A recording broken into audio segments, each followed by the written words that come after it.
বলতে আমি নাকি দুঃখ বিলাসী কবি, হয়তো তাই সত্য। দুঃখে যাদের জীবন গড়া তাদের আবার দুঃখ কি। আজ তোমাকে খুব বেশি মনে পড়ছে সেই দুরন্ত শৈশব। তোমার কি মনে আছে একদিন শিশির স্নাত বিকেলবেলা আমরা ট্রেন লাইন ধরে পাশাপাশি হাঁটছিলাম দুজন মুখোমুখি হওয়ার আশায়? সেদিন আমরা পারিনি। সেটা আসলে হয় না ডাক্তার। ট্রেন লাইন এভাবেই তৈরি, এক প্রান্ত অপর প্রান্তকে স্পর্শ করার জন্য নয়।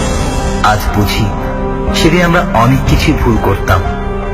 তোমার মনে আছে সেদিন তুমি সাজতে রোগী আর আমি ডাক্তার।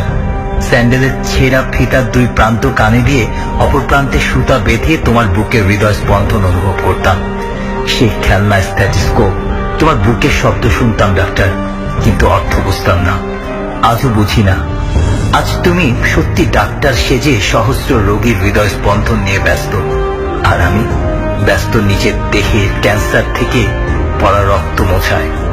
শুনেছি চীনের রিয়াংসি নামক এক কবি কাঁদলে চোখ থেকে নাকি রক্ত ঝরত। তুমি বিশ্বাস করো, ইদানিং আমার চোখের জলও কেমন যেন রক্তাভ। তোমার বিশ্বাস না হয় এক ফোঁটা অশ্রু তোমার ল্যাবে নিয়ে পরীক্ষা করে দেখো। হাজার বছরের জমানো ব্যথার গুমরানো রক্তাক্ত খার তুমি পাবে।